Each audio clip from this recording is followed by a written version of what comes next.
بسم اللہ الرحمن الرحیم۔ محاضرات قرآنی آج چھٹا خطبہ ہے، جس کا عنوان ہے تاریخ اسلام کے چند عظیم مفسرین قرآن۔ تو اس خطبے میں چند مفسرین کا تذکرہ کیا جائے گا جو تفسیر کے پورے ذخیرے میں نمایاں اور منفرد مقام رکھتے ہیں، اور مفسرین کے اس تذکرے سے ہمیں تفسیر کی مختلف رجحانات کا بھی پتہ چل جائے گا کہ قرآن مجید کی جو تفسیر مختلف اسلوب مختلف رجحانات سے کی جاتی ہے، تو اس کے بارے میں بھی ہمیں آج کے اس خطبے سے پتہ چل جائے گا۔ دیکھیں، ہم پہلے بھی پڑھ آئے ہیں کہ تفسیر کا جو آغاز ہے وہ رسول اللہ صلی اللہ علیہ وسلم کے زمانے سے ہوا، یعنی آپ صلی اللہ علیہ وسلم نے تفسیر کی صحابہ کے سامنے، پھر صحابہ نے جتنا قرآن بھی رسول اللہ صلی اللہ علیہ وسلم سے سیکھا اس کو آگے تابعین تک منتقل کیا، اور پھر تابعین نے اپنے شاگردوں تک اسی طرح تفسیر کے مختلف ادوار ہیں، اور علم تفسیر مختلف رجحانات میں مختلف انداز میں منقسم ہوتا رہا، جن کو ہم پڑھیں گے۔ مشہور صحابہ جو مفسر تھے، ویسے تو سارے صحابہ قرآن مجید کو جاننے اور سمجھنے والے تھے، لیکن کچھ صحابہ کا مقام ممتاز تھا، بلند تھا۔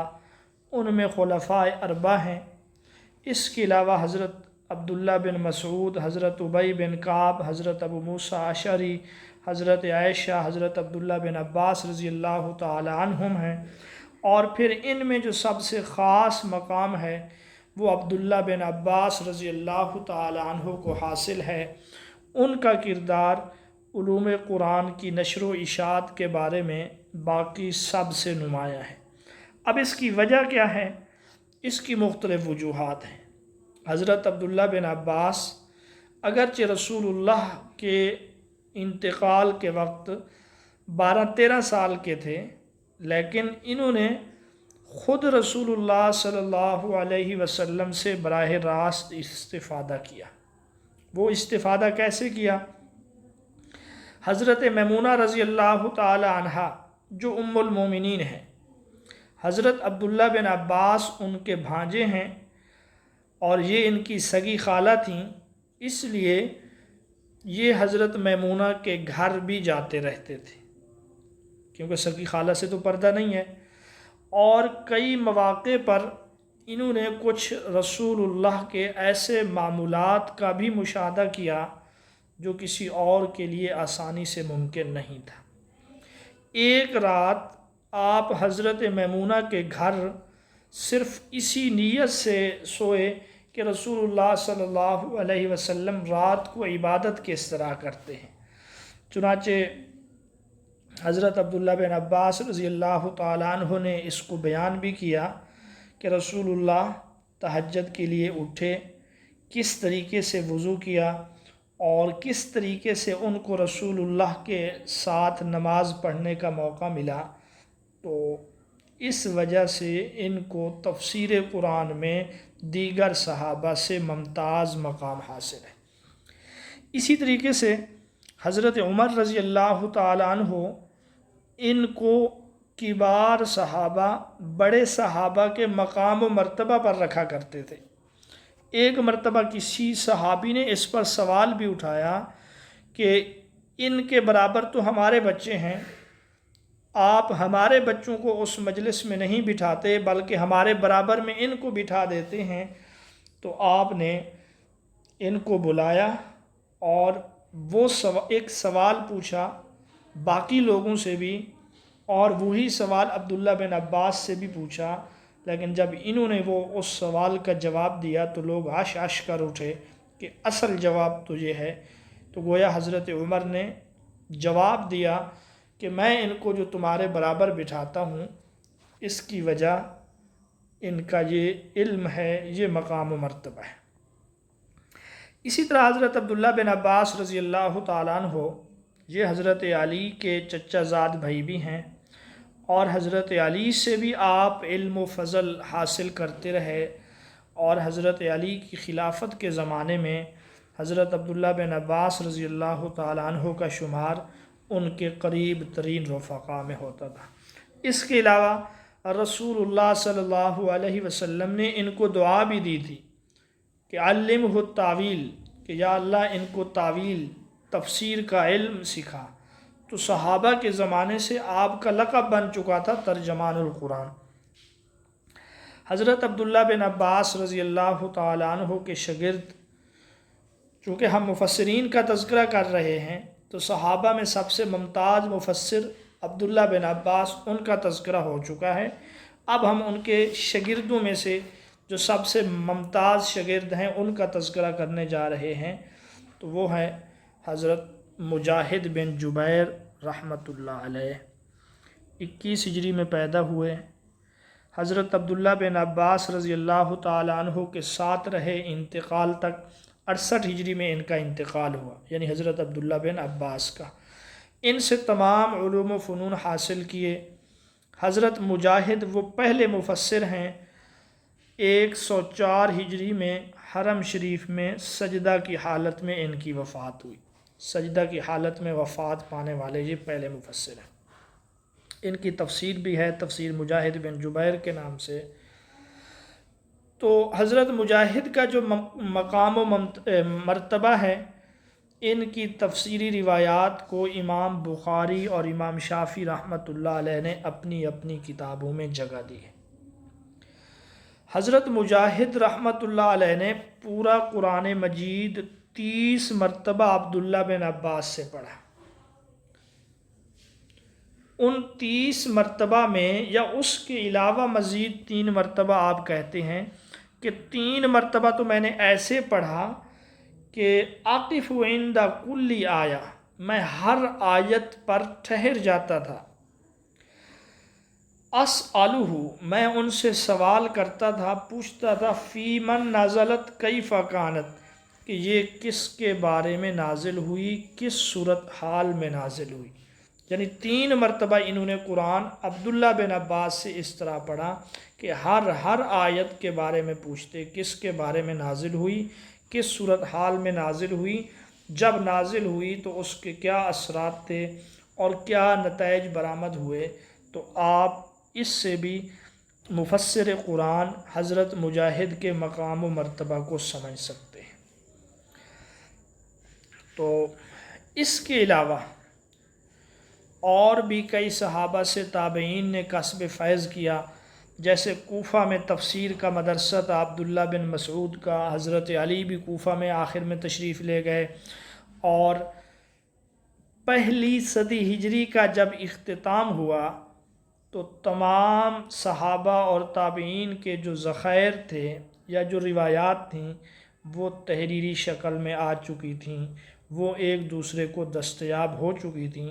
پہلی صدی ہجری میں تفسیر کا جو ذخیرہ تھا اس میں اکثر احادیث و آثار تھے۔ آثار یعنی صحابہ کے اقوال، تابعین کے اقوال۔ تو پہلی صدی ہجری، اس میں ہم نے ایک مفسر کا تذکرہ پڑھا ہے، صحابہ میں سے حضرت عبداللہ بن عباس اور حضرت مجاہد، ان دو کا۔ دوسری صدی ہجری میں جو تفسیر کے حوالے سے کام ہوا، یہ ایک الگ پہلو سے تھا۔ یہاں زبان و ادب اور لغت کے ذخائر کو محفوظ کیا گیا۔ کل ہم پڑھ رہے ہیں نا کہ قرآن کے ماخذ میں سے، تفسیر کے ماخذ میں سے ایک ہے کلام عرب، لغت عرب۔ تو دوسری صدی ہجری میں وہ علماء میدان میں آئے جو عربی زبان سے تعلق رکھتے تھے، اس میں مہارت رکھتے تھے، اور انہوں نے قرآن مجید کی ایک ایک آیت کو، ایک ایک عبارت کو سمجھنے کے لیے قدیم شعراء کی شاعری، ضرب الامثال، محاورہ اور دیگر جن چیزوں کی ضرورت تھی ان سے استفادہ کیا۔ اور ان لوگوں نے لغوی مواد کو، ادبی مواد کو جمع کرنے کے لیے پورے عرب کو چھان مارا، جہاں سے بھی ان کو جو کچھ ملا، ادب کے لحاظ سے، لغت کے لحاظ سے، زبان کے لحاظ سے، انہوں نے دوسری صدی ہجری میں اس ذخیرہ کو جمع کیا۔ اس میں جو سب سے مشہور نام ہے وہ عبد الملک اصمعی کا ہے، اور اس کے علاوہ اور بھی کچھ مشہور علماء ہیں، جیسے ابو العباس ثعلب ہے، یحییٰ بن زیاد الفرا ہے۔ یہ جو عبد الملک ہے، یہ آپ نے سنا ہوگا یا ابھی سن لیں، سائنس کے حوالے سے بھی بڑے مشہور ہیں۔ انہوں نے 5 کتابیں لکھی ہیں حیوانات کے بارے میں: کتاب الوحوش، وحشی جانوروں کے بارے میں، کتاب الابل، اونٹ کے بارے میں، کتاب الشات، بکری کے بارے میں۔ تو یہ بہت بڑا سائنسدان تھا حیوانات کے متعلق۔ اسی طریقے سے یہ بڑا ادب سے بھی تعلق رکھنے والا تھا۔ ادب سے مراد عربی زبان، لغت، فصاحت و بلاغت، اس میں بھی اس کا بہت بڑا کردار ہے۔ تو اس نے 70 سال تک یہ کام کیا ہے قرآن مجید کی لغت، زبان، ادب کے لیے۔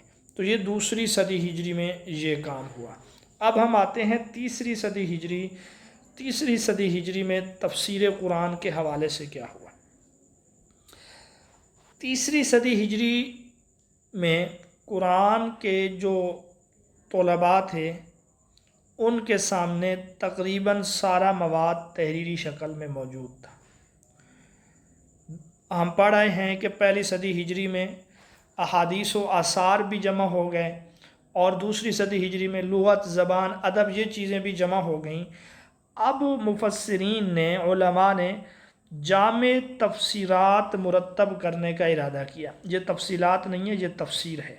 یعنی علماء نے یہ ارادہ کیا کہ جامع قسم کی تفسیریں لکھی جائیں، اور اسی طریقے سے فقہی احکام پر بھی نظر ڈالی جائے۔ اگرچہ فقہی احکام کے بارے میں پہلی صدی ہجری سے کام ہو چکا تھا۔ امام ابو حنیفہ رحمۃ اللہ علیہ کے بارے میں آتا ہے کہ انہوں نے 86,000 سے زائد احکام مستنبط کیے، اور امام شافعی رحمۃ اللہ علیہ کے بارے میں آتا ہے کہ انہوں نے ایک ہی آیت سے ایک ہی رات میں 108 مسائل کا استنباط کیا۔ 108 احکام جو ہیں وہ ایک ہی رات میں ایک ہی آیت سے آپ نے نکالے ہیں۔ تو یہ فقہی احکام ہے۔ یہاں انہوں نے اس محاضرے میں امام شافعی اور امام احمد بن حنبل کا ایک واقعہ بھی ذکر کیا کہ امام احمد بن حنبل اپنے استاد کی تعریف کیا کرتے تھے بچوں کے سامنے۔ ایک دفعہ امام شافعی ان کے ہاں مہمان بنے، تو امام احمد بن حنبل کی جو بچی تھی، اس نے یہ تصور کیا ہوا تھا کہ امام شافعی اس طرح ہوں گے، جیسے کہ والد صاحب نے ان کی تعریف کی۔ لیکن جب یہ ان کے ہاں مہمان بنے، رات کو وضو کے لیے پانی رکھا گیا، تو آپ نے تہجد کی نماز ان کے بقول نہیں پڑھی، کیونکہ وضو کا پانی استعمال نہیں کیا تھا۔ ساری رات آپ سوتے رہے، اور جب ان کو کھانا دیا گیا تو انہوں نے ڈٹ کے کھانا کھایا۔ بچی نے یہ تصور کیا کہ یہ کیسا ایک بزرگ ہے، اتنا زیادہ کھانا کھا لیا انہوں نے۔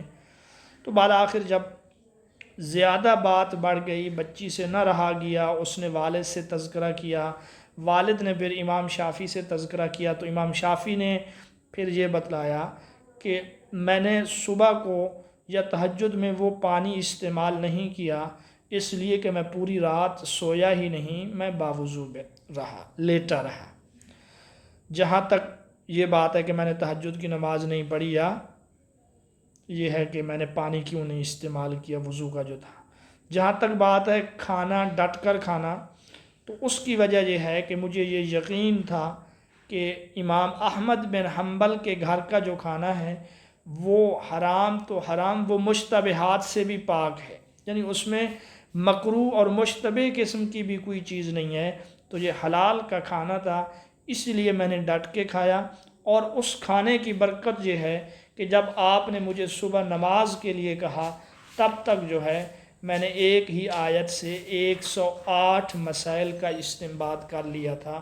وہ آیت ہے وَإِن كَانَ ذُو عُسْرَةٍ فَنَظِرَةٌ إِلَىٰ مَيْسَرَةٍ، یعنی آپ نے جس کو قرض دیا وہ تنگ دست ہے تو اس کو کچھ وقت کے لیے مہلت دے دو۔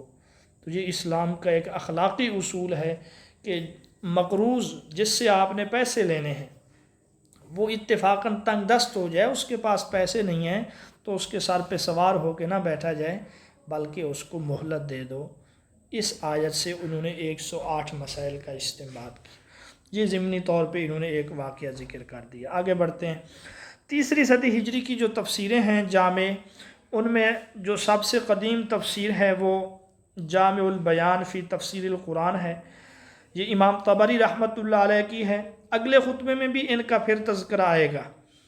30,000 صفحات پر مشتمل آپ نے یہ تفسیر لکھی، پھر آپ کو خیال ہوا کہ اتنے زیادہ صفحات ہیں کون ان کو پڑھے گا، آپ نے مختصر کیا۔ اب یہ 30 جلدوں پر مشتمل ہے تفسیر۔ امام طبری رحمۃ اللہ علیہ یہ مشہور مؤرخ بھی ہیں اور اس کے ساتھ ساتھ آپ جو ہیں بڑے فقیہ بھی ہیں اور ایک فقہی مسلک کے بانی بھی ہیں۔ امام طبری رحمۃ اللہ علیہ جس کو فقہ طبری کہا جاتا ہے، بعد میں آج کل یہ فقہ ناپید ہے۔ تو بہرحال آپ نے علم قانون کی ایک شاخ جس میں تقابلی مطالعہ کیا جاتا ہے اس کے بھی آپ بانی سمجھے جاتے ہیں۔ کمپیریٹیو جیورسپروڈنس یہ ایک علم ہے، یعنی جس میں 2-3 مختلف جو قوانین ہیں ان کا تقابل کیا جاتا ہے، کس میں کیا بات ہے کس میں کیا بات ہے۔ تو آپ نے اس فن پر کتاب بھی لکھی ہے جس کا موضوع ہے اختلاف الفقہاء، فقہاء کا اختلاف۔ تو اس کو ایک مشہور مستشرق ہیں جوزف شاخ، تو اس نے مدون بھی کیا۔ بہرحال امام طبری کی جو تفسیر ہے یہ اس لحاظ سے جامع ہے کہ آپ کو جتنا بھی ذخیرہ ملا، ڈیٹا ملا، مواد ملا، آپ نے اس کتاب میں اس کو شامل کر دیا۔ اسی کے بارے میں کہا گیا، کسی بزرگ نے یہ کہا اس تفسیر کے لیے اگر کوئی چین تک کا سفر کرے تو یہ سفر بھی کم ہے۔ ایک اور تفسیر جس کا آپ نے تذکرہ کیا وہ ہے المحرر الوجیز فی تفسیر الکتاب العزیز، ابن عطیہ اندلسی رحمۃ اللہ علیہ کی یہ تفسیر ہے۔ یہ بھی 15 سے 20 جلدوں میں ہے اور اسپین کی نمائندہ تفسیر ہے۔ تیسری تفسیر جس کا آپ نے تذکرہ کیا وہ ہے الجامع لاحکام القرآن، علامہ قرطبی مالکی رحمۃ اللہ علیہ کی تفسیر ہے اور یہ فقہی تفسیر ہے اپنی نوعیت کی ایک منفرد۔ قرآن مجید میں جن آیات سے احکامات ثابت ہوتے ہیں ان آیات پر آپ نے زیادہ زور دیا ہے۔ تفسیر کشاف، اس تفسیر کے مفسر علامہ محمود بن عمر ہیں جار اللہ جن کا لقب ہے۔ یہ تفسیر جو ہے فصاحت و بلاغت اور ادبی اعجاز کے موضوع پر سب سے نمایاں تفسیر ہے۔ ابن خلدون رحمۃ اللہ علیہ فرماتے ہیں اگر قرآن مجید کی فصاحت و بلاغت کو جس طرح سمجھنا چاہیے کسی نے سمجھا تو وہ صرف 2 آدمی ہیں، ایک عبد القاہر جرجانی رحمۃ اللہ علیہ ہیں، دوسرے جو ہیں جار اللہ ہیں۔ بھئی ان کو جار اللہ کیوں کہا جاتا ہے؟ تو جار اللہ کا مطلب ہے اللہ کا پڑوسی، چونکہ یہ بیت اللہ میں آ کر رہے، بیت اللہ کا پڑوس اختیار کرنے کی وجہ سے ان کو جار اللہ کہا گیا۔ علامہ زمخشری رحمۃ اللہ علیہ اگرچہ مسلک کے اعتبار سے معتزلی ہیں لیکن تفسیر میں فصاحت و بلاغت پر گفتگو کرنے کا انہوں نے حق ادا کیا ہے۔ ایک اور تفسیر جس کا نام ہے تفسیر کبیر یا تفسیر رازی، اس کو مفاتیح الغیب بھی کہتے ہیں، یہ بھی اس تفسیر کا نام ہے مفاتیح الغیب۔ اچھا، یہ جو تفسیر ہے امام رازی 7ویں صدی ہجری کے مفسر ہیں۔ یہ پیپر میں سوال آیا تھا، امام رازی کس صدی ہجری کے مفسر ہیں؟ آپ اصلاً رے کے رہنے والے تھے، یہ ایران کا ایک علاقہ ہے، لیکن آخری عمر میں افغانستان اور ہرات میں اس طرف آ گئے۔ تو یہ جو تفسیر ہے کلامی تفسیر ہے۔ کلامی تفسیر کسے کہتے ہیں اگلے خطبے میں ہم اس کو دیکھیں گے۔ اس تفسیر میں انہوں نے جو فلسفی ہیں، جو منطقی ہیں، ان کے جو اعتراضات کیے جاتے ہیں اسلام پر، قرآن پر، آپ نے ان اعتراضات کا جواب دیا ہے۔ اس خطبے میں انہوں نے علامہ رازی کے بارے میں یہ بھی بتلایا کہ اہل پاکستان پر ان کا ایک خاص تعلق، خاص احسان ہے۔ جب شہاب الدین غوری نے پرتوی راج کے خلاف ہندوستان پر حملہ کیا تو اس کے لیے امام رازی رحمۃ اللہ علیہ نے ان کو چندہ بھی دیا تھا۔ تو اس لحاظ سے یہاں بر صغیر پر ان کا ایک احسان ہے۔ آپ نے تفسیر بیضاوی کا تذکرہ کیا۔ علامہ ناصر الدین قاضی بیضاوی رحمۃ اللہ علیہ جو ہیں یہ اس کے مفسر ہیں۔ امام بیضاوی نے تفسیر کشاف کا مطالعہ بھی کیا اور تفسیر کبیر کا بھی، لیکن آپ نے ان دونوں تفسیروں کا مطالعہ کرنے کے بعد صحیح عقائد کے ساتھ قرآن مجید کی تفسیر بیان کی۔ آپ جب تفسیر بیضاوی کا مطالعہ ہماری کتاب سے دیکھیں گے وہاں پر آپ کو یہ ملے گا کہ تفسیر بیضاوی کو تفسیر کشاف کا خلاصہ کہا جاتا ہے، لیکن اس میں زمخشری کے غلط عقائد نہیں ہیں۔ تو آپ نے تفسیر کبیر سے بھی استفادہ کیا اور تفسیر کشاف سے بھی، لیکن ان کے جو غلط عقائد تھے وہ اس کتاب میں نہیں ہیں۔ علامہ بیضاوی شافعی المسلک تھے اور انہوں نے شافعی نقطہ نظر سے فقہی احکام کو بیان کیا۔ یہ جو تفسیر بیضاوی ہے یہ آج کل بھی مدارس میں شامل ہے۔ مدارک التنزیل یہ بھی ایک تفسیر کا نام ہے، اس کے مفسر علامہ نصفی ہیں۔ معالم التنزیل اس کے مفسر علامہ بغوی ہیں، یہ دونوں حنفی ہیں اور ان کی جو تفسیریں ہیں یہ بھی آج مشہور و معروف ہیں، مدارک التنزیل اور معالم۔ اس کے بعد آپ نے جس تفسیر کا تذکرہ کیا اور مفسر کا تفسیر کا نام ہے تفسیر القرآن العظیم۔ مفسر جو ہیں ابن کثیر رحمۃ اللہ علیہ ہیں، 8ویں صدی ہجری سے ان کا تعلق ہے۔ ابن کثیر رحمۃ اللہ علیہ کے سامنے تفسیر کشاف بھی موجود ہے، جس تفسیر کشاف کا مطالعہ کرتے ہوئے لوگ فصاحت و بلاغت اور اعجاز میں اس قدر کھو جاتے تھے کہ وہ قرآن مجید سے رہنمائی کم لیتے تھے، فصاحت و بلاغت کی طرف زیادہ چلے جاتے تھے۔ ابن کثیر رحمۃ اللہ علیہ کے سامنے تفسیر کبیر بھی ہے، جس میں عقلی استدلال، فلسفیوں کے اعتراضات اور منطقیوں کے اعتراضات پر اس قدر رد ہے کہ اس سے بھی ٹھیک طرح سے لوگ استفادہ نہیں کر سکتے تھے۔ تو علامہ ابن کثیر رحمۃ اللہ علیہ نے ایک اور راستہ اختیار کیا کہ آپ نے روایات اور احادیث کے ذخیرے سے کانٹ چھانٹ کر جو جامع اور صحیح قسم کی روایات تھیں وہ اپنی کتاب میں جمع کر دی ہیں، اور یہ آج تک تفسیر مقبول چلی آ رہی ہے۔ علامہ ابن کثیر کا انتقال 774 ہجری میں ہوا۔ آپ نے تفسیر روح المعانی کا تذکرہ کیا۔ 13ویں صدی ہجری کے یہ مشہور مفسر ہیں علامہ محمود آلوسی بغدادی رحمۃ اللہ علیہ۔ یہ تفسیر 30 جلدوں پر ہے، یہ ایک جامع تفسیر ہے۔ متاخرین کی تفاسیر میں اگر پوچھا جائے جامع تفسیر کون سی ہے تو یہی ہے۔ اس میں عقلی رجحانات بھی ہیں، اس میں جو ہے روحانی اور صوفیانہ مزاج بھی ہے، اس میں فقہی احکامات کی تفصیل بھی ہے، اس میں فلکیات کے بارے میں بھی ہے۔ تو بر صغیر کی شاید ہی کی تفسیر ایسی ہو جس پر بالواسطہ یا بلا واسطہ علامہ بغدادی کی تفاسیر کے اثرات نہ ہوں۔ اس کو جو ہے نا سابقہ تفاسیر کا خلاصہ بھی کہا جاتا ہے۔ آپ نے ایک اور تفسیر کا تذکرہ کیا، اس کا نام ہے محاسن التاویل۔ آپ کہتے ہیں کہ یہ بھی 13ویں صدی ہجری کے مفسر تھے جو علامت الشام کہلاتے ہیں۔ علامہ جمال الدین قاسمی بہت بڑے علامہ ہیں، لیکن یہ ہے تو آلوسی کی تفسیر کی طرح، لیکن شہرت اور وہ مقام و مرتبہ اس تفسیر کا، شہرت میں وہ مقام و مرتبہ یہ تفسیر حاصل نہیں کر سکا۔ آپ نے اس کا تذکرہ کیا۔ اس کے بعد 20ویں صدی عیسوی، آپ نے کہا کہ یہ تفسیر کے ایک نئے دور کا آغاز ہے، اور دیکھا جائے تو 13 صدیوں میں، 1300 سال میں قرآن مجید کی جتنی تفاسیر لکھی گئیں، 14ویں صدی میں اتنی تفسیریں لکھی گئیں۔ یعنی ایک طرف 100 سال میں اتنی تفسیریں ہیں، دوسری طرف 1300 سال میں اتنی تفسیریں ہیں۔ ان تفسیروں میں تفہیم القرآن زیادہ مشہور ہے۔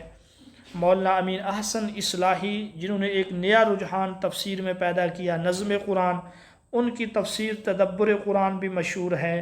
مفتی محمد شفیع صاحب رحمۃ اللہ علیہ کی تفسیر معارف القرآن ہے، جس کے اس وقت یعنی 2003 میں 25 سے 30 ایڈیشن شائع ہو چکے تھے۔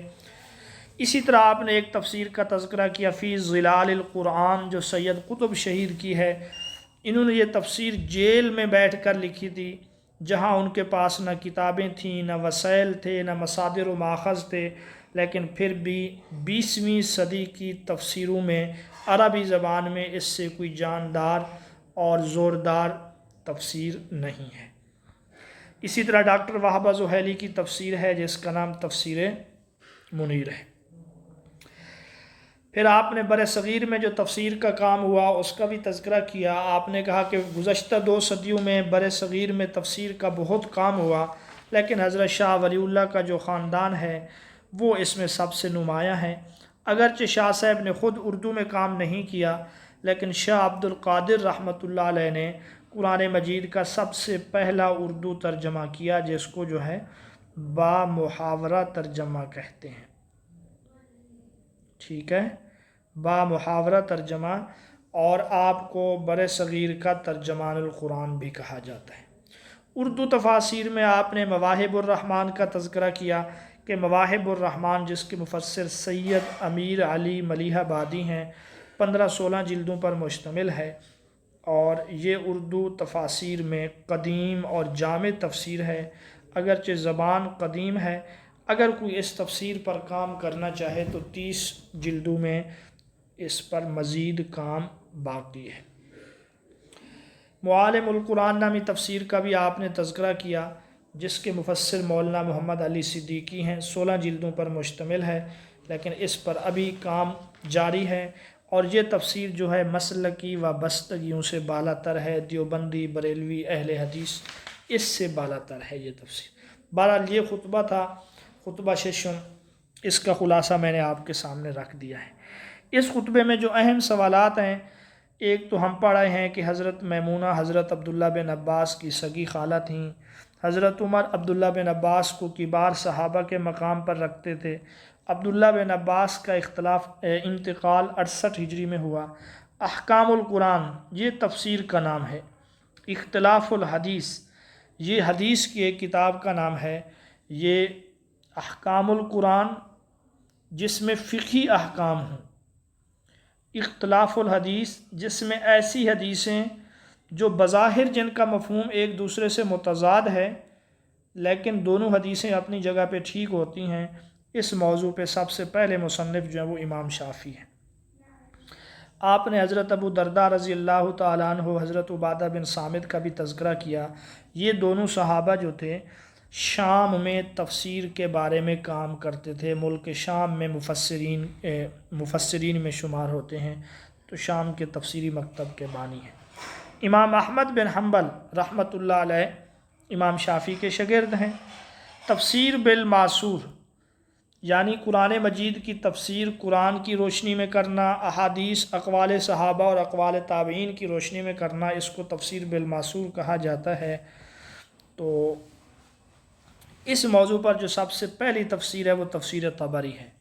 علامہ قرطبی یہ مالکی مسلک سے تعلق رکھتے تھے۔ امام رازی کی وفات 606 ہجری میں ہوئی۔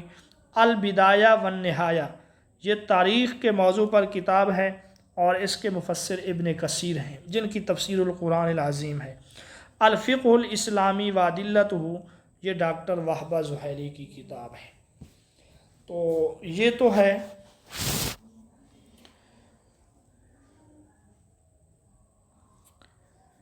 اس کا خلاصہ خطبہ ششم کا 7واں جو خطبہ ہے وہ بھی اسی بارے میں ہے. اس وقت تحریری طور پہ تو موجود نہیں ہے، کل تک انشاءاللہ میں اس کا خلاصہ آپ کو بھیج دوں گا. اس کا عنوان ہے تفسیری قرآن، مفسرین قرآن کے تفسیری مناہج. مناہج یہ منہج کی جمع ہے، اس کا مطلب ہے اسلوب، انداز. یعنی قرآن مجید کی تفسیر کرتے ہوئے مفسرین نے جو انداز اور اسلوب اختیار کیا، قرآن مجید کی تفسیر کو کس انداز میں مرتب کیا، اس کو مناہج کہا جاتا ہے، اس کو اسلوب کہا جاتا ہے. چونکہ قرآن مجید عربی زبان میں نازل ہوئی اور اس میں مختلف علوم و فنون ہیں، مفسرین نے مختلف علوم و فنون کے لحاظ سے مختلف اسلوبوں میں، مختلف رجحانات میں قرآن مجید کی تفسیریں کی ہیں. تو اس خطبے میں ان تفسیری مناہج کا بیان ہے. یہ مختصر طور پہ یہ مناہج ہم پڑھیں گے. ڈاکٹر صاحب یہاں پہ یہ کہتے ہیں کہ یہ جو مختلف تفسیری مناہج ہیں، آپ یہ نہ سمجھیں کہ صحابہ کے راستے سے ہٹ کر انہوں نے کوئی کام کیا ہے، بلکہ یہ سب اسلوب، یہ تمام مناہج، ان کی جو بنیادیں ہیں وہ صحابہ کرام سے مروی ہیں. تو گویا کہ بعد کے جو مفسرین ہیں انہوں نے جو مختلف اسالیب اختیار کیے وہ صحابہ کے راستے سے ہٹ کر نہیں ہیں، بلکہ ان کی بنیادیں اور اسی طریقے سے اشارے وغیرہ وہ صحابہ سے مروی ہیں. اب سوال یہ ہے کہ قرآن مجید کی تفسیر میں کل کتنے رجحانات پیدا ہوئے ہیں؟ تو اس کا جواب مشکل ہے، کیونکہ قرآن مجید کی تفسیر پر کام ہوتا رہے گا، مختلف مناہج سامنے آتے رہیں گے. لہٰذا یہ کہنا کہ یہ مناہج 8 ہیں، 10 ہیں، 15 ہیں، تو یہ بہت مشکل سوال ہے. بہرحال یہاں مختلف مناہج کو بیان کرنے سے پہلے آپ نے ایک واقعہ بیان کیا کہ قرآن واقعہ کا عنوان یوں ہے کہ قرآن مجید کے اندر معانی کا ایک سمندر موجود ہے، جو جس قدر غوطہ لگائے گا اتنے ہی موتی وہ سامنے لائے گا. تو ڈاکٹر حمید اللہ صاحب رحمۃ اللہ علیہ کا واقعہ سنایا کہ ان کے ہاتھ پہ لوگ مسلمان ہوتے تھے. ایک ایسا شخص فرانس کا جو موسیقی میں بہت بڑا ماہر تھا، وہ ان کے ہاتھ پہ مسلمان ہوا، اور اس نے یہ واقعہ سنایا کہ وہ کسی عرب کے ہاں مہمان تھا اور کھانے سے پہلے وہاں موسیقی کا ایک پروگرام تھا. تو جب ایک شخص بقول اس کے کہ اس موسیقی کو وہ گا رہا تھا، چونکہ یہ ماہر تھا، موسیقی کے بارے میں جانتا تھا، دھنوں کے بارے میں، راگوں کے بارے میں، تو بار بار اس کے دوران یہ پوچھتا تھا کہ یہ کس کی موسیقی ہے، یہ راگ کس نے ایجاد کیے. وہ کہتا ہے کہ جو میرے میزبان تھے وہ مجھے اشارے سے چپ کروا دیتے. جب وہ گا کر خاموش ہوا تب میں نے پوچھا کہ یہ کون ہے، تو انہوں نے کہا کہ یہ کوئی موسیقی نہیں ہے، یہ کسی انسان کی طرف سے نہیں ہے، بلکہ یہ قرآن مجید کی تلاوت کر رہا تھا. تو جب اس کو قرآن کے بارے میں بتلایا تو وہ موسیقی کا ماہر مسلمان ہو گیا. تو یہ ایک واقعہ انہوں نے بتلایا ہے کہ باوجود اس کے کہ وہ شخص مطلب کو نہیں سمجھتا تھا، لیکن تلاوت قرآن کو سن کر، چونکہ وہ موسیقی کا ماہر تھا، اشعار کا ماہر تھا، دھنوں کا ماہر تھا، وہ اس نتیجے پر پہنچا کہ یہ کسی انسان کے بس میں نہیں ہے اس طرح چیزیں بنانا. بہرحال آگے بڑھتے ہیں. تفسیر قرآن کے مختلف مناہج کا آپ نے تذکرہ کیا. ان میں آپ کہتے ہیں کہ سب سے بڑا اور سب سے نمایاں جو رجحان ہے اس کا نام ہے تفسیر بالماسور۔ تفسیر بالماسور کی پھر آپ نے تفسیر یا وضاحت کی، یعنی قرآن مجید کی تفسیر کرنا قرآن کی روشنی میں، اقوال صحابہ کی روشنی میں، اقوال تابعین کی روشنی میں، رسول اللہ صلی اللہ علیہ وسلم کے احادیث کی روشنی میں۔ یہ وہ 4 ماخذ ہیں تفسیر بالماسور کے۔ آپ یہ کہتے ہیں کہ ابتدا میں تفسیر بالماسور اور علم حدیث کو ایک ہی سمجھا جاتا تھا، اس لیے کہ تفسیر بالماسور میں قرآن کی جو زیادہ تفسیر کی گئی وہ احادیث کی روشنی میں کی گئی، لیکن بعد میں ان حدیث کو ایک الگ شعبہ قرار دیا گیا اور تفسیر کو الگ شعبہ قرار دیا گیا۔ دوسری بات آپ نے یہاں پہ یہ کی کہ تفسیر بالماسور میں جو سب سے کمزور پہلو ہے وہ یہ ہے کہ اس میں کمزور روایات، اسرائیلیات بھی شامل کر دی گئی ہیں، یعنی جو بھی روایت کسی آیت کے بارے میں کسی کو ملتی وہ اس کو شامل کر دیتے، یہ نہیں دیکھتے کہ یہ ضعیف ہے، یہ درست ہے، یہ درست نہیں ہے۔ تیسری بات آپ نے یہ بتلائی کہ تفسیر بالماسور کا سب سے بڑا ماخذ، قدیم ترین ماخذ وہ تفسیر طبری ہے جس کو ابھی ہم پڑھائیں۔ تفسیر بالماسور کی تفسیروں میں آپ نے ایک اسرائیلیات پر تذکرہ کرتے ہوئے کہا کہ اسرائیلیات یہ زیادہ تر کعب احبار سے مروی ہیں۔ کعب احبار یہ ایک یہودی شخص تھا، رسول اللہ کے زمانے میں موجود تھا، لیکن مسلمان ہوا حضرت عمر کے زمانے میں۔ یہ یہودی کتابوں سے روایات بیان کرتا تھا اور مسلمان شوق سے وہ روایات لیتے تھے۔ اب نہیں معلوم کہ کعب احبار کس قسم کا مسلمان تھا، پکا سچا تھا، لیکن اس کی روایات اسرائیلیات یہ تفسیروں میں زیادہ ہیں۔ اسی طرح ایک صحابی ہیں عبداللہ بن سلام رضی اللہ تعالیٰ عنہ، وہ بھی پہلے یہودی تھے، مسلمان ہوئے، ان سے بھی کچھ اسرائیلی روایات مروی ہیں۔ اسرائیلی روایات کی آپ نے یہاں پہ ایک مثال دی، جیسے قرآن مجید سے ہمیں پتہ چلتا ہے حضرت ابراہیم نے اپنے جس بیٹے کو ذبح کیا وہ حضرت اسماعیل ہیں، جبکہ اسرائیلی روایات میں یہود و نصارہ کی کتابوں میں یہ ہے کہ وہ ذبیح حضرت اسحاق علیہ السلام ہیں۔ اسرائیلی روایات تفسیر بالماسور کا تذکرہ کرتے ہوئے آپ نے ایک اور تفسیر کا ذکر کیا، وہ ہے علامہ جلال الدین سیوطی رحمۃ اللہ علیہ کی تفسیر، جس کا نام ہے الدر المنصور فی التفسیر بالماسور۔ آپ کہتے ہیں کہ علامہ جلال الدین سیوطی رحمۃ اللہ علیہ کی اس تفسیر میں سب سے زیادہ احادیث ہیں۔ تفسیر بالماسور کی تفسیروں میں آخری تفسیر جس کا آپ نے تذکرہ کیا، ہاں علامہ جلال الدین سیوطی کے بارے میں آپ نے یہ بھی بتایا کہ آپ 500 کتابوں کے مصنف ہیں، وہ ہے فتح القدیر۔ یہ جو تفسیر فتح القدیر ہے یہ ایک زیدی شیعہ فرقہ کے عالم محمد بن علی شوکانی رحمۃ اللہ علیہ کی ہے، جن کا تعلق یمن سے تھا، لیکن یہ تفسیر معتدل ہے، اہل سنت اور شیعہ دونوں کے ہاں یہ مقبول ہے، اور تفسیر بالماسور میں یہ آخری تفسیر شمار کی جاتی ہے۔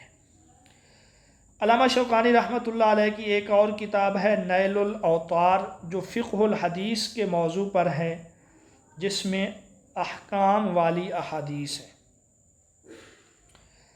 تفسیر کا جو دوسرا رجحان ہے وہ ہے لغوی اور ادبی تفسیر۔ یہ ایک اور رجحان ہے لغوی ادبی تفسیر۔ اس میں یہ ہے کہ قرآن مجید چونکہ عربی زبان میں اور قریش کی زبان میں نازل ہوا تو انہوں نے لغت اور ادب سے تفسیر کرنے کی کوشش کی ہے۔ ان کتابوں میں جو قدیم ترین کتاب ہے اس کا نام ہے مجاز القرآن، اور اس مجاز القرآن کے جو مفسر ہیں وہ ابو عبیدہ معمر بن المثنیٰ ہیں۔ اور امام بخاری رحمۃ اللہ علیہ نے بھی اپنی کتاب میں اس کتاب کا تذکرہ کیا ہے اور اس کتابوں کے حوالے بھی دیے ہیں۔ اسی طرح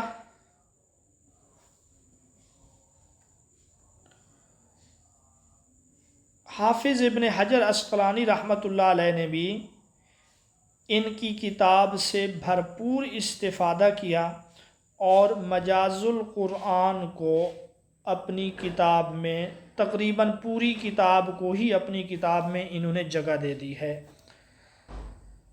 ابو عبیدہ کی وفات یہ 210 ہجری میں ہے۔ حافظ ابن حجر عسقلانی رحمۃ اللہ علیہ یہ کون تھے؟ یہ کوئی معمولی شخصیت نہیں ہے۔ ان کے بارے میں آپ نے کہا کہ علامہ ابن خلدون رحمۃ اللہ علیہ نے لکھا کہ بخاری شریف کی شرح کرنا، یعنی جس طرح امام بخاری نے کتاب لکھ کر امت کی طرف سے ایک فرض ادا کیا، ابھی تک اس کی شرح لکھ کر کسی نے وہ فرض ادا نہیں کیا۔ حافظ ابن حجر عسقلانی نے جو فتح الباری لکھی گویا کہ اس قرض کو انہوں نے ادا کیا ہے۔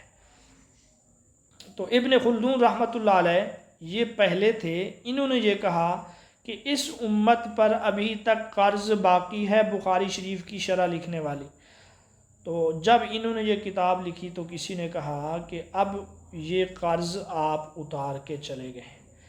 ایک حدیث ہے لا ہجرت بعد الفتح، فتح مکہ کے بعد اب ہجرت نہیں ہے۔ اسی طرح کہا جاتا ہے لا ہجرت بعد الفتح، فتح الباری، یعنی اس کتاب کے بعد اب مزید کسی شرح کی ضرورت نہیں ہے۔ تو ایک تو آپ نے لغوی ادبی تفسیروں میں اس کا تذکرہ کیا ہے، اسی طرح لغوی اور ادبی تفسیروں میں ایک اور کتاب ہے جس کا نام ہے معانی القرآن۔ یہ جو معانی القرآن ہے 5 اس کی جلدیں ہیں، اور اس کے مصنف جو ہیں وہ یحییٰ بن زیاد الفراء ہیں، جس کا ابھی ہم جو ہے تذکرہ پڑھ رہے ہیں کہ یحییٰ بن زیاد یہ 2 صدی ہجری میں لغوی ادبی لحاظ سے جنہوں نے کام کیا ہے۔ تو یہ اس موضوع پر بہترین کتابیں سمجھی جاتی ہیں۔ اچھا جی، اب یہ 2 رجحانات جو ہے نا ہمارے سامنے آ گئے ہیں۔ اگلے رجحان کی طرف ہم جاتے ہیں۔ تفسیر کا تیسرا رجحان اس کو کہا جاتا ہے تفسیر بالرائے۔ اب یہ جو تفسیر بالرائے ہے یعنی رائے اور اجتہاد کے ذریعے تفسیر کرنا، تو یہ ایک رجحان ہے۔ تفسیر بالرائے کے بارے میں 2 موقف ہیں۔ ایک تو یہ کہ رائے سے تفسیر کرنا درست نہیں ہے، اس لیے کہ اگر ہر شخص رائے سے تفسیر بیان کرے گا تو پھر غلط فہمی کا راستہ بھی کھل سکتا ہے۔ ہر شخص اپنی طرف سے رائے دے گا کہ میرے نزدیک اس آیت کا یہ مطلب ہے۔ اکثر متاخرین یہی کہتے ہیں کہ رائے سے تفسیر یہ درست نہیں ہے۔ ایک اور موقف جو ہے وہ یہ ہے کہ تفسیر بالرائے یہ جائز ہے، لیکن کچھ شرائط کے ساتھ۔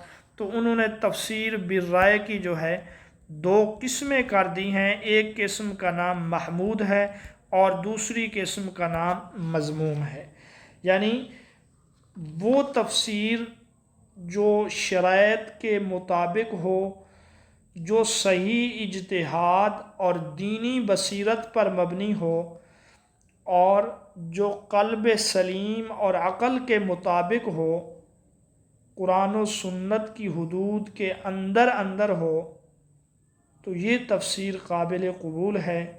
جو اس کے علاوہ ہے وہ درست نہیں ہے، وہ مذموم ہے۔ ٹھیک ہے جی۔ اب وہ جو شرائط ہیں تفسیر بالرائے محمود کے لیے، ان کی تعداد آپ نے کہا 5 ہے۔ نمبر 1، تفسیر کرنے والا جو تفسیر کر رہا ہے وہ کلام عرب کے اصولوں کے مطابق ہو، وہ تفسیر کتاب اللہ کے مطابق ہو، وہ تفسیر سنت رسول اللہ کے موافق ہو، اور مفسرین نے جو عمومی شرائط بیان کی ہیں ان کے بھی مطابق ہو، اور وہ تفسیر کسی اجماعی مسئلے کے خلاف نہ ہو۔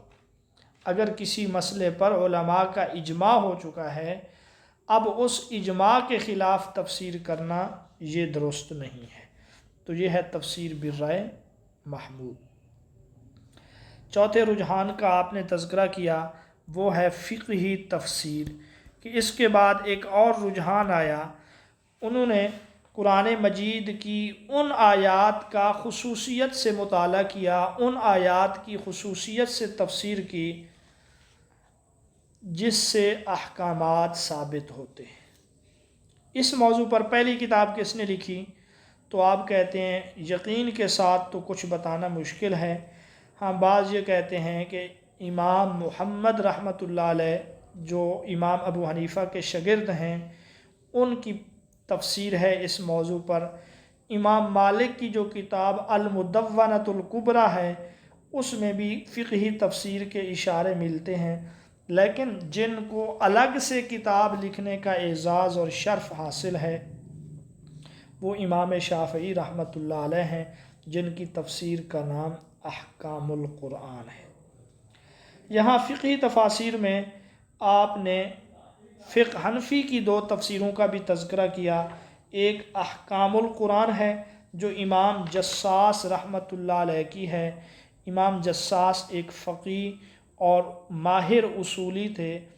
یہ تفسیر علم اصول فقہ کے قواعد کے مطابق ہے، اور اردو زبان میں بھی اس کا ترجمہ موجود ہے۔ آپ نے کہا کہ احکام القرآن کے نام سے ابن العربی مالکی رحمۃ اللہ علیہ کی تصنیف بھی ہے، اور یہ اندلس کے رہنے والے ایک قاضی تھے، اور یہ بھی فقہی تفاسیر میں ہے۔ ایک فقہی تفسیر کا تذکرہ گزشتہ خطبے میں آپ پڑھ آئے ہیں، وہ الجامع لاحکام القرآن ہے۔ بر صغیر کی جو فقہی تفاسیر ہیں ان میں سے سب سے پہلی تفسیر ہے التفسیرات الاحمدیہ، ملا احمد جیون رحمۃ اللہ علیہ کی یہ تفسیر ہے، اور فقہی آیات ہیں اس میں تقریباً 460 یا 62 آیات کی تفسیر کی گئی ہے یہاں پر۔ ایک دوسری فقہی تفسیر جس کا آپ نے تذکرہ کیا وہ مولانا اشرف علی تھانوی رحمۃ اللہ علیہ نے ایک علماء کی ٹیم تشکیل دی، وہ تفسیر کر رہے ہیں، اس کا نام ہے احکام القرآن، جو فقہ حنفی کے مطابق ہے۔ آپ کہتے ہیں کہ شاید اس کی 25 سے 30 جلدیں بنیں۔ اچھا، اس کے بعد آپ نے ایک اور رجحان کا تذکرہ کیا جس کو کہتے ہیں کلامی تفسیر یا اعتقادی تفسیر۔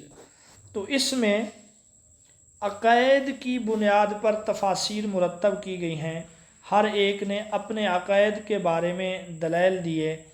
تو ان کلامی تفسیروں کا تذکرہ کرتے ہوئے آپ نے یہ کہا کہ امام ابو منصور ماتریدی رحمۃ اللہ علیہ ان کی تفسیر کا نام ہے تاویلات اہل سنہ۔ تاویلات اہل سنہ یہ قرآن مجید کی بڑی ضخیم تفسیر ہے۔ کلامی تفسیروں میں، اعتقادی تفسیروں میں یہ سب سے پہلی تفسیر ہے۔ اسی طرح علامہ زمخشری کی تفسیر وہ بھی کلامی ہے، اس نے معتزلی عقائد کو ثابت کرنے کی کوشش کی ہے۔ ایک اور تفسیر جس کا آپ نے تذکرہ کیا وہ ہے تنزیہ القرآن عن المطائن. تفسیر کا کیا نام ہے؟ تنزیہ القرآن عن المطائن، یعنی قرآن مجید کا دفاع مختلف اعتراضات سے. اس کے مصنف ہیں قاضی عبد الجبار. یہ مفسر ہیں قاضی عبد الجبار. یہ معتزلی تھے، اور معتزلہ میں جب قاضی القضات کا لفظ بولا جائے، قاضی القضات کا لفظ جب معتزلہ میں بولا جائے گا تو اس سے مراد یہی قاضی عبد الجبار ہیں. پھر آپ نے یہاں شیعوں کی تفسیر کا تذکرہ بھی کیا کہ شیعوں کی تفسیر میں مجمع البیان ہے جو علامہ ابو علی طبرسی کی ہے، 10 جلدوں میں. یہ بھی ایک معتدل تفسیر ہے. اور ان کا ایک واقعہ بیان کیا، شاید آپ پہلے بھی سن آئے ہیں، کہ آپ پر سکتہ طاری ہو جاتا تھا، جس طرح لوگ بے ہوش ہو جاتے ہیں. ایک دفعہ سکتہ طاری ہوا، لوگوں نے مردہ دفن کر جنازہ وغیرہ پڑھا کے آپ کو دفن کر دیا. قبر میں آپ ہوش میں آئے تو دیکھا کہ قبر میں ہیں. اللہ سے دعا کی کہ کسی طریقے سے یہاں سے نجات ملے تو میں قرآن مجید کی تفسیر لکھوں گا، خدمت کروں گا. اسی اثنا میں کسی کفن چور نے ان کے قبر کو کھودا تو یہ باہر آئے، کفن چور کو پکڑا، اس کو سارا واقعہ بتایا. چونکہ سکتہ کی وجہ سے اور قبر میں پڑے رہنے کی وجہ سے خود چل نہیں سکتے تھے. وہ کفن چور آپ کو گھر لایا اور آپ نے اس کو انعام و اعزازات سے بھی نوازا. پھر بعد میں قرآن مجید کی تفسیر لکھی ہے. اچھا، اس کے بعد آپ نے ایک اور رجحان کا ذکر کیا، وہ ہے صوفیانہ تفسیریں. صوفیوں کی تفسیریں، یعنی جس میں تصوف کا تذکرہ ملتا ہے. اور صوفیانہ تفسیروں میں آپ نے علامہ آلوسی کی تفسیر کا تذکرہ کیا کہ روح المعانی جو ہے اس میں صوفیانہ انداز ہے. مولانا جلال الدین رومی رحمۃ اللہ علیہ کی جو مثنوی ہے اس میں بھی صوفیانہ انداز میں کئی آیات کی تفسیر کی گئی ہے. اور آپ نے بیان القرآن کا تذکرہ بھی کیا، جس کے مفسر مولانا اشرف علی تھانوی ہیں، کہ بیان القرآن میں بھی اس کے بھی ایک حصے کے طور پہ چھپی ہے جس میں کچھ صوفیانہ تذکرہ ملتا ہے. تو یہ ہم پڑھائے ہیں، تقریباً 6 رجحانات پڑھائے ہیں. آپ ایک دفعہ پھر سے ان کو سن لیں. سب سے پہلا رجحان جو ہے وہ تفسیر بالمعصور کا ہے. دوسرا رجحان وہ لغوی اور ادبی انداز ہے، جبکہ جو تیسرا رجحان ہے وہ تفسیر بالرائے ہے. پھر ہم نے تفسیر بالرائے کی 2 قسمیں پڑھی ہیں. تفسیر بالرائے محمود، جس کے لیے آپ نے 5 شرائط کا تذکرہ کیا، اور پھر اس کے بعد آپ نے تفسیر کہ ایک اور رجحان کا ذکر کیا جس کو فقہی تفسیر کہتے ہیں. اور اس کے بعد آپ نے کلامی تفسیروں کا تذکرہ کیا. اعتقادی تفسیروں میں آپ نے تاویلات و اہل سنت کا تذکرہ کیا، ابو منصور ماتریدی، تنزیہ القرآن. چھٹا جو رجحان ہے وہ صوفیانہ ہے. 7ویں رجحان کا آپ نے تذکرہ کیا کہ یہ رجحان 20ویں صدی میں نمایاں ہوا، وہ ہے سائنسی تفسیر کا رجحان، کہ قرآن مجید کی ان آیات کو اجاگر کیا گیا جن سے سائنس اور سائنسی علوم کی طرف رہنمائی ملتی ہے.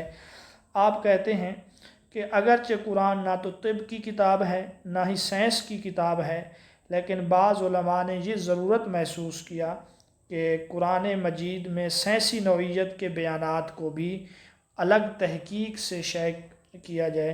تو اس میں جو سب سے نمایاں کام ہے وہ جواہر القرآن ہے، علامہ طنطاوی مصری رحمۃ اللہ علیہ کی.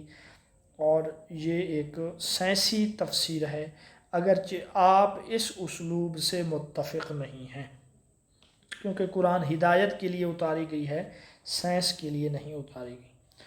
ایک آخری رجحان کی طرف آپ نے مختصر اشارہ کیا، وہ رجحان ہے جامع تفسیریں. یعنی گزشتہ جتنے بھی رجحانات ہیں، مختلف موضوعات جو ہیں قرآن مجید کی، ان سب موضوعات کو سامنے رکھ کر تفسیریں کی جائیں، اس قسم کی، بلکہ آپ نے آخری جو ہے نا کہ وہ ہیں کہ الگ موضوع پر تفسیریں لکھی جائیں، یعنی جامع قسم کی تفسیریں جب آ گئیں، آخری رجحان یہ ہے کہ اب ہر موضوع پر الگ الگ قرآن مجید کی تفسیر آنی چاہیے، اس کو تفسیر موضوعی کہتے ہیں۔ مثلا قرآنی قصوں پر الگ تفسیر، قرآنی جغرافیہ پر الگ تفسیر، تو یہ ایک رجحان ہے۔ اب اس میں آپ کہتے ہیں مزید اضافہ ہوتا جا رہا ہے۔ تو یہ 7ویں خطبے کا خلاصہ تھا۔ اس خطبے میں آپ نے جو چھٹے خطبے میں مختلف مفسرین کا تذکرہ کیا، تقریباً انہی کی تفاسیر کے رجحانات بیان کیے، اس کے علاوہ مزید کچھ اور رجحانات بھی ہمارے سامنے ذکر کیے۔ جی، تو انشاءاللہ میں کوشش کروں گا کہ اس کو لکھ کر اس کا خلاصہ وہ آپ کے ساتھ شیئر کروں۔ تو کل انشاءاللہ ہم جو خطبہ نمبر 8 ہے اعجاز القرآن، اس کو دیکھیں گے، اور اس کے بعد جو اگلا خطبہ ہے علوم القرآن، اس کو دیکھیں گے۔ کوشش یہ ہوگی کہ کل کے لیکچر میں بھی ہم کم از کم 2 خطبوں کا خلاصہ آپ کے سامنے رکھیں۔ آپ میں سے کسی کا کوئی سوال ہے تو آپ